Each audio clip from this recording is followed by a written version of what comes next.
Hoje nós daremos continuidade ao nosso estudo do romantismo no Brasil. Hoje nós vamos ver um romance histórico. O romance histórico, ele já surgiu há muito tempo atrás, tá? Lá na Europa, a história antiga, os mitos medievais, os relatos chineses e indianos já eram feitos através de romance. A gente sabe que o romance é uma narrativa longa, né, fictícia. Porém, o romance histórico, ele vem trazendo um pouco sobre a história, ou seja, fatos que realmente existiram e personagens que representam figuras, mitos da história que também existiram. Então, ao escreverem romances históricos, os autores inventam um Brasil enquanto tentam, né, interpretar a história nacional, no caso dos romances históricos no romantismo brasileiro. O fato histórico é o ponto de partida do romance histórico. Ele vai partir daquele fato escolhido pelo autor e dali ele vai criar toda uma narrativa em cima daquele fato histórico, tá?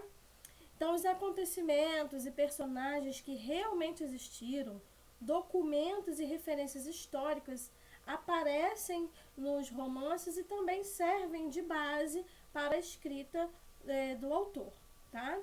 Então, os temas heróicos e idealizados são representados no romance. Quem é o nosso maior representante do romance histórico brasileiro? É o José de Alencar. Como eu falei para vocês, José de Alencar, ele representa as 4 categorias de romances. Então, quando nós estudarmos cada tipo de romance romântico brasileiro, nós vamos encontrar José de Alencar como um dos autores também. Para os romances históricos, nós só temos ele, porque muitos dos estudiosos não colocam o romance histórico como uma categoria de romance, né? Geralmente os estudiosos dividem os romances em 3 tipos apenas. Mas eu acho interessante a gente estudar um romance histórico separado para facilitar o nosso estudo e também chamar atenção para essas obras, tá? Então, José de Alencar escreveu essas obras que estão aí na tela. O Guarani e Iracema, que são 2 romances indianistas que nós vimos na outra aula, que contam a história do descobrimento do Brasil, o primeiro contato do índio com o português, né, o relacionamento do homem branco com o homem indígena, né, e como se deu a colonização do Brasil. E por que esses 2 romances, além de serem indianistas, também são históricos? Porque eles trazem ali, na sua narrativa, fatos que realmente existiram. O Guarani, por exemplo, ele traz ali um personagem histórico, o Dom Antônio de Mariz. Ele realmente existiu. O nome dele verdadeiro era Antônio de Mariz Coutinho. Ele foi um dos fundadores da cidade do Rio de Janeiro. Então, esse evento que é tratado no romance realmente existiu, e esse personagem também.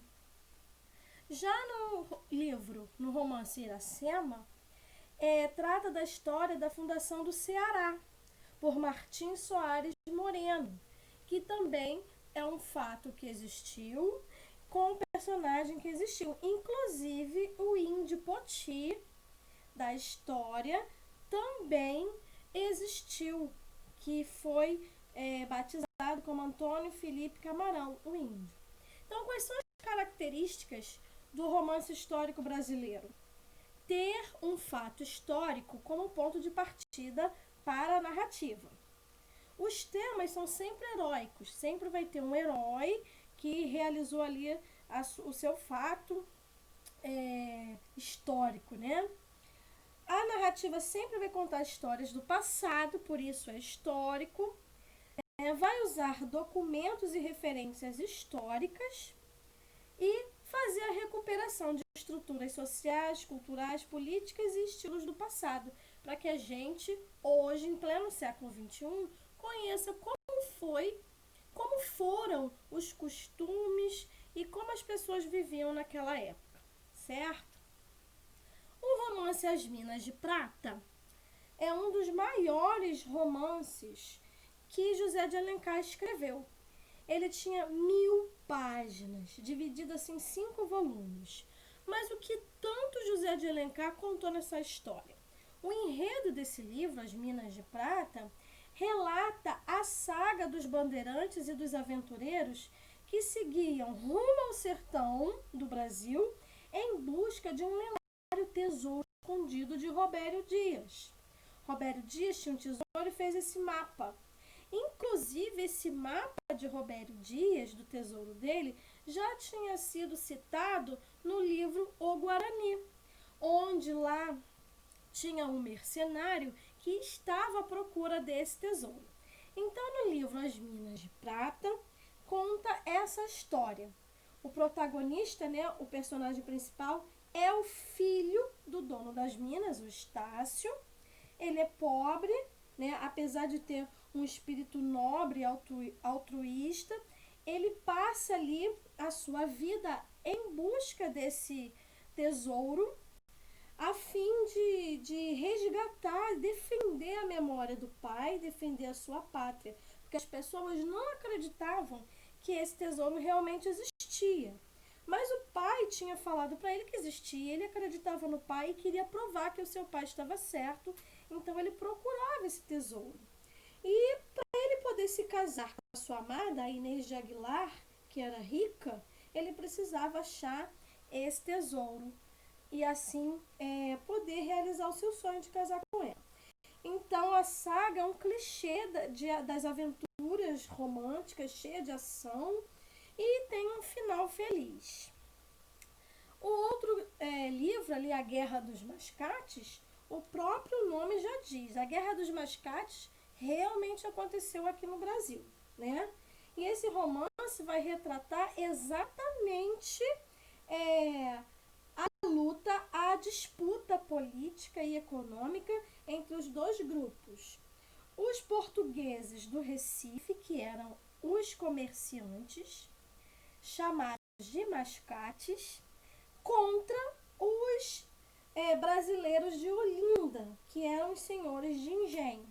Esses dois grupos disputavam a posição e o poder político e econômico do estado de Pernambuco. As duas cidades queriam ser capitais, né? Então, os senhores de engenho, que eram os brasileiros de Olinda, já tinham conquistado ali a cidade como capital do estado. Porém, com o declínio, né, do açúcar, os comerciantes começaram a prosperar. Inclusive, Recife se tornou uma vila. Então, esse livro conta o tempo todo essa disputa entre o poder econômico e político dos brasileiros de Olinda e dos portugueses do Recife. E o terceiro livro, na verdade, é uma trilogia chamada Alfarrábios, né? Escrita também por José de Alencar. Nesse livro, o que quer dizer Alfarrábios? Quer dizer um livro antigo, um livro velho, que guarda coleções de livros usados, como se fosse um sebo. E aí esse livro, Alfarrábios, foi escrito em 1873. Ele traz 3 histórias: o Garatuxa, o Ermitão da Glória e a Alma do Lázaro. Essas 3 histórias também, ao serem contadas as suas ficções, vão trazer ali fatos, acontecimentos da época. Então o romance histórico ele tem essa função de resgatar o passado e criar ali em cima desse passado, uma história fictícia. Tá? Então, não podemos esquecer que estamos tratando de romances no romantismo. E uma das características do romantismo é a idealização, é a busca da identidade nacional. Então, o autor do romance histórico, ele tem essa proposta. Buscar a identidade nacional através de fatos que realmente aconteceram inseridos nas suas histórias fictícias. Então, espero que eu possa ter ajudado vocês no estudo do romance histórico, ok? O próximo estudo será o romance regionalista, que vai estar no próximo vídeo, na próxima aula.